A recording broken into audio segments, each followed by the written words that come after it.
Bom, pessoal, tudo bem? Bom, hoje nós vamos falar sobre o sistema financeiro nacional e o peso que ele tem nas nossas aplicações financeiras. Porém, é o seguinte, não é todo o sistema financeiro nacional que nós vamos olhar, tá? Tem alguns órgãos principalmente. A gente tem a questão do Conselho Monetário Nacional e principalmente o Bacen, por meio do Copom, do Conselho de Política Monetária, tá?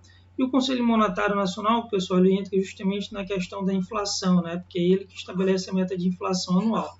Mas aí a gente vai se atentar principalmente que o Copom, através das suas reuniões que acontecem a cada 45 dias, para definir a questão da taxa básica de juros, e essa taxa básica de juros, no caso, ela vai ter um peso aí significativo na questão do DI, tá? Do CDI e, consequentemente, em todas as aplicações que nós iremos trabalhar mais à frente, tá bom? Então, basicamente, esses são esses dois órgãos. Para falar a verdade, só o Conselho, o Banco Central vai ser justamente o órgão que a gente vai nos debruçar mais.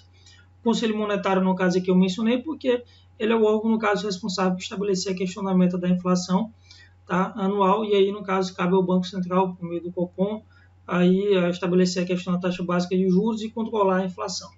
Tá bom, pessoal? Então, aqui eu falei um pouco sobre a questão da composição do Conselho Monetário, que ele, no caso, é o responsável pela questão da meta da inflação, e a cada 45 dias a gente tem que estar extremamente atento, principalmente às reuniões do Copom, tá? Porque através dessas reuniões é definido, no caso, se a taxa básica de juros, se ela vai permanecer igual, se ela vai subir ou se ela vai baixar. E aí você poderia se perguntar, tá, mas qual a importância de eu saber isso? Bom, a importância de você saber isso é que a Selic, no caso, ela influencia diretamente no Tesouro, tá? Entre outras situações, mas no título de Tesouro também, com relação às nossas aplicações, e com relação ao DI, a taxa do CDI, que influencia nas outras aplicações. E aí elas são meio que são diretamente ligadas, tá? Se a Selic sobe, o que acontece com o CDI sobe. Se a Selic cai, o CDI cai. E, consequentemente, ele influencia nas aplicações. Tá? Mas eu vou explicar para vocês direitinho. Outra informação extremamente bacana é com relação à questão do relatório Focus, tá? Que ele sai praticamente toda semana. E aqui, tá? Sai toda semana. E no relatório Focus, a gente, acho que é na quinta aula, mais ou menos, eu coloquei para vocês esse relatório, tá? Nos materiais.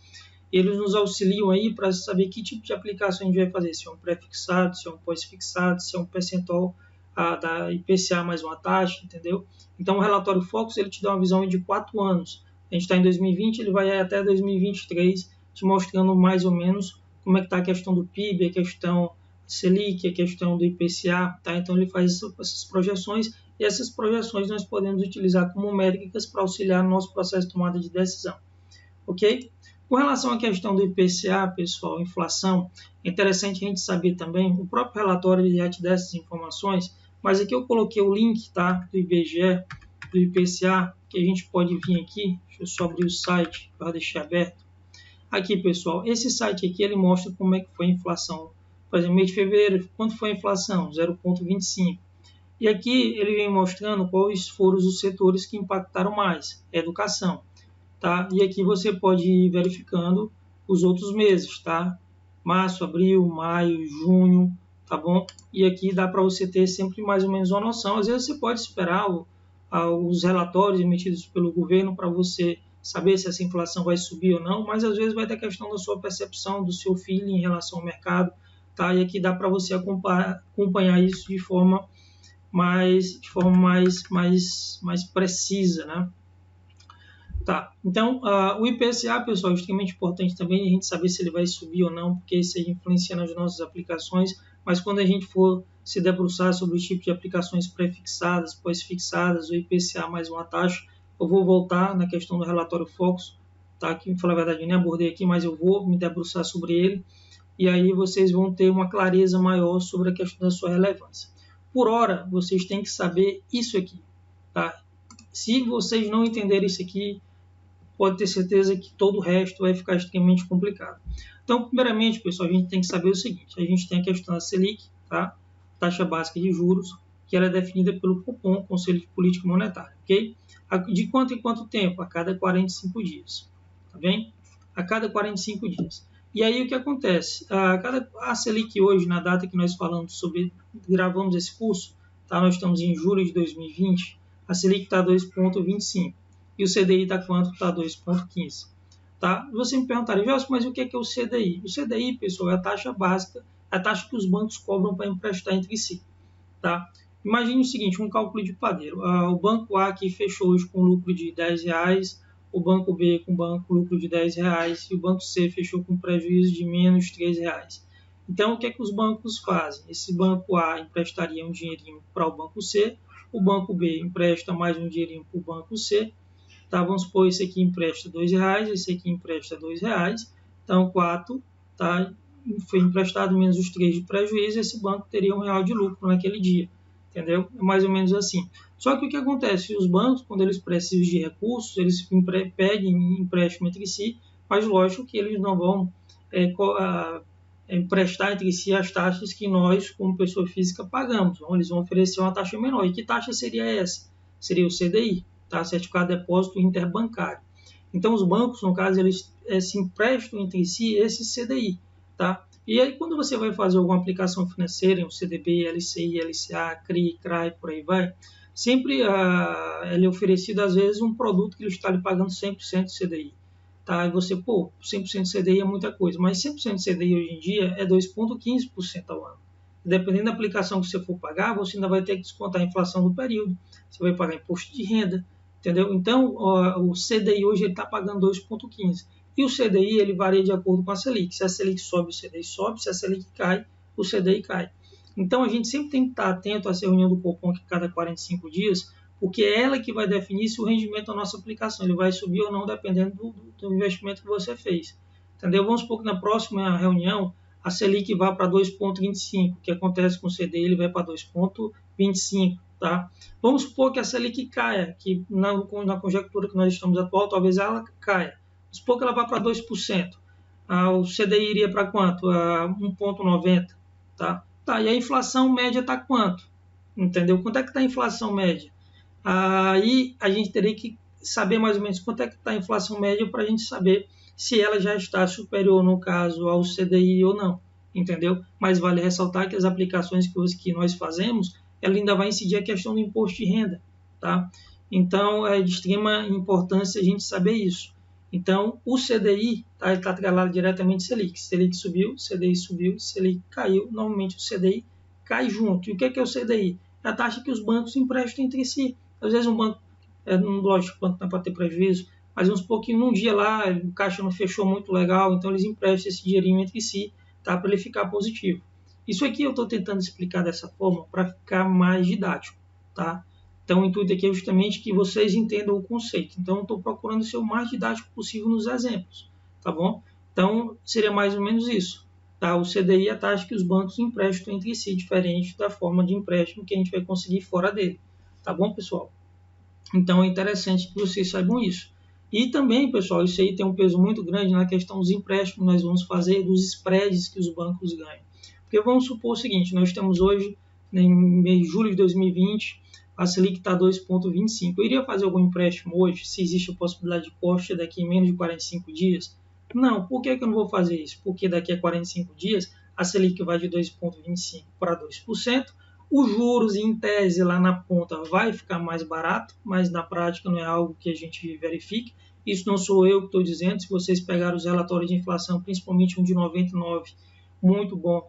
A gente tem alguns debates falando que o canal de crédito no nosso país ele acaba sendo um pouquinho entupido, então pode ser que esse crédito na ponta fique mais barato, como pode ser que ele não fique mais barato, isso é muito relativo. Tá? Mas o ponto importante é isso, entenda o que é CDI, a taxa que os bancos emprestam entre si, e sempre a gente tinha uma métrica. Que métrica era essa? Nunca aceite nenhuma aplicação que pague menos do que 100% do CDI. Tá? Mas isso era em uma época, pessoal, que o CDI estava 6%, 7%. Hoje nós não temos mais isso. Nós temos um CDI pagando 2,15%. Mas a priori, tá? Se for para clarear e não complicar muito, toda vez que você for fazer qualquer aplicação em algum desses produtos financeiros, nunca aceite menos do que 100% do CDI. Tá? Nunca aceite menos do que isso. Tá? Menos do que isso já não compensa. A taxa que nós temos atualmente já não é convidativa. Tá? Mas se é para ter uma métrica com divisor de águas que seja de 100% para frente, não menos do que 100%. Tá bom? Porém, lógico que existem algumas outras ressalvas. Quando nós vamos fazer alguma aplicação Tem alguns produtos que têm liquidez diária, como o CDB, que depois eu vou explicar para vocês o que é que significa. CDBs que têm liquidez diária, normalmente você, às vezes, acaba tendo que aplicar em CDBs que pagam menos do que 100%, entendeu? Então, às vezes, tem essas ressalvas bem interessantes, tá? E aqui, pessoal, eu fiz essa tabelinha do CDI só para você ter noção. Quanto é 98% CDI? 2,11, 5% é 2,15, 115, 2,47, 120, 2,58, 260, 5,59. Lembrando o seguinte, tá? 260 não existe, tá? Vocês não vão achar 260.